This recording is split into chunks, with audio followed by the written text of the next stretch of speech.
Hi guys, I'm Alex. Sorry I couldn't be there at the seminar. Professor Wang said I should just do a demo to share my findings, so here I am. I actually ended up not having many things, but I had some ideas that I wanted to share with you guys. So my presentation is O or Xiao in classical Chinese in Han Dynasty Tombs. Now before we start, we all read the Jia Yi's Rhapsody on Oaths, in which O was taken as a sort of sign for or bad omen for the upcoming of death. But in fact, it wasn't always the case that O was signified death. In fact, in earlier Shang Dynasty bronze ritual wares, we see a lot of O's being prominently featured. For example, this is entirely an O. This we see the face and wings of a O here, and this is another one made based on the O features. And we have a lot of reason to believe that there were strong belief systems associated with O's that were not necessarily bad, and it was really important in the Shang context. But by the time of our friend Jia Yi in the 3rd century or 2nd century BCE, in the Rhapsody of the O has been transformed into really, like I said, the omen for death, upcoming death. Very, very, very bad thing. Upon seeing the O coming into his room, Jia Yi actually fell into this meditation about life and death and what if he died, but then he kind of liberated himself in a Taoist manner. But in fact, the negativity associated with O continues and even deteriorates in a way. In Shi Ji, which is later than Jia Yi, we see that here it says, the record says,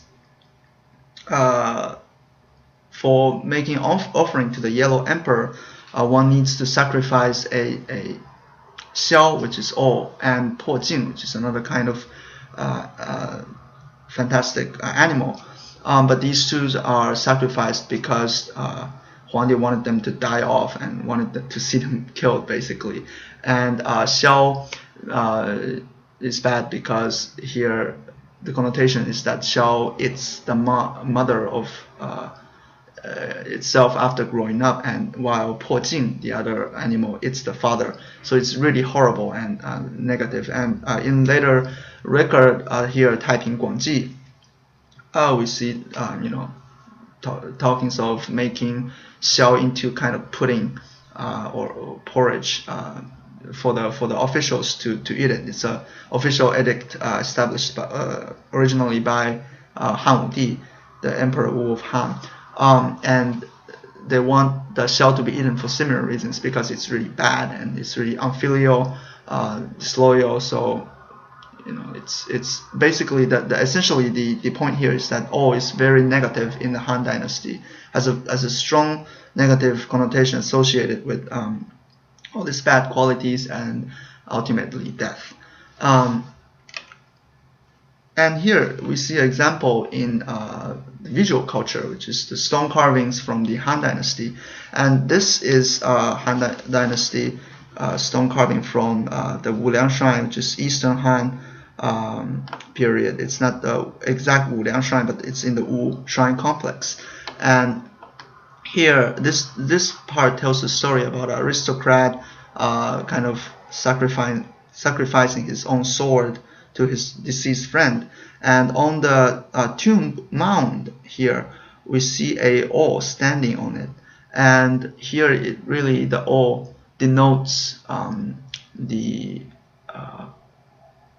death of associated with the site through it's a tomb and it's an O. And here, this is on a brick, the round part of a Chinese ancient brick, and we see the character here is zhong, which literally means the tomb mound. So, and we see here we see a small figure of O. So it's literally the same composition. So really, it seems that in visual culture, the O has become a visual cue for death. Upon seeing it, the viewer is supposed to evoke inside them the idea of death, the location of tomb, maybe. However, if we look further, we start to find other examples of O's being represented in Han Dynasty stone carvings that are really curious and suggestive of something more than just simply a visual cue for death. For example, here on the left side, we see Western Han stone carvings. Actually, this is actually on the bricks of that constructed they used to construct the tomb, and we see the O, and here's a pairing of O and the tiger. It's very suggestive. And here we see a O. This is again from the Wu Shrine complex, and people guess that this is potentially from the force complex that's now missing. But here we see the O kind of tipping out from a palatial architecture, and we see Kongzi's figure. So down here this says Kongzi. So it's really kind of a ritual situation. And so these are clearly kind of suggesting something more than just a visual cue. In fact, O's were somewhat popular in funerary mortuary objects in the Western Han period, and people were actually making potteries of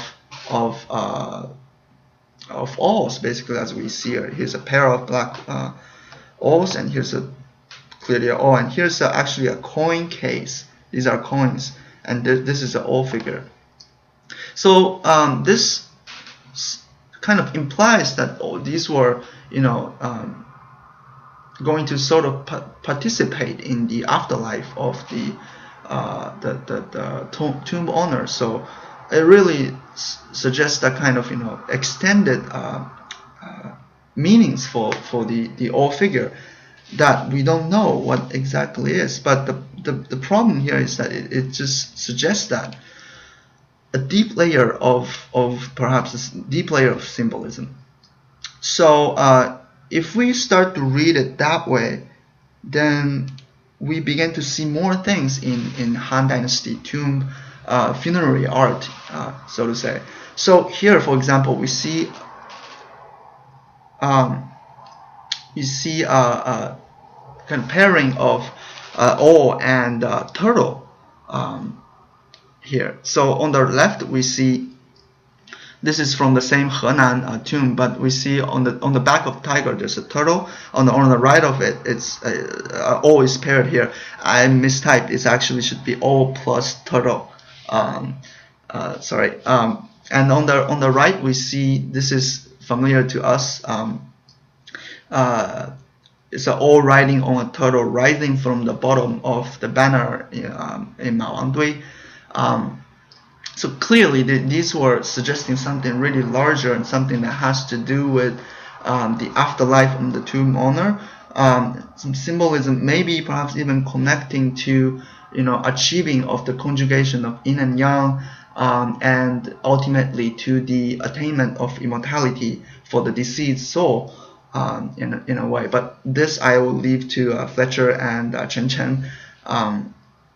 But there's also another thing that I'm really interested in is the potential link between Xiao in Han Dynasty's stone or funerary context, the O in the funeral context, and the ancient game of Liubo, which had been played from much earlier than Han, but it was very popular in Han, and it was prominently featured in Han Dynasty funerary stone carvings. These are the examples. This is from the Wuliang Shrine on the bottom, and here this is I couldn't remember right now, but the people are engaging in the game of Liubo, and these are ubiquitous in Han Dynasty stone carvings. And Xiao O seems to have a very deep connection with this game, because one of the 6 crucial chess, so to say, is Xiao, and it's the most important part of the game. In fact, many ancient records suggest that in order to win, you have to kind of kill the Xiao or the all of the other. For example, in Han Feizi, it says that for the player of Liu Bo, Xiao all is imperative. Whoever wins must kill or eliminate the Xiao of the other.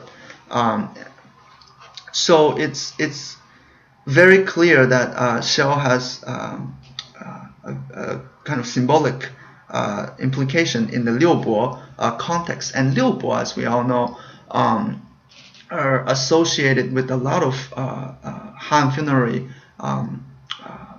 things. For example, the TLV mirrors, and sometimes the TLV motif used for the game board of Liu Bo is printed on the bottom of stone sarcophagus. So it's clearly just like what's buried with the tomb owner, or the stone carvings had this symbolism for important implication for the afterlife of the tomb owner in his or her way to attaining immortality. So in that sense, I feel all is I still have to say I don't really know exactly what all is in Han tombs, but at least I know that it's very important for the tomb owner, and it participates in the after postmortem world of the tomb owner, potentially some symbolically leading the soul to another state or to attain immortality. Maybe all plays a role in that, and that is why we see that repeatedly. We see this motif of all repeatedly appearing in Han tombs. Thank you very much, and here's my bibliography. I'll leave it up for a couple seconds, I guess. I hope you enjoyed it, and sorry for the stuttering. Very nervous, and this is hastily put together. Okay, I hope you have fun. I look forward to hearing your presentations. See you.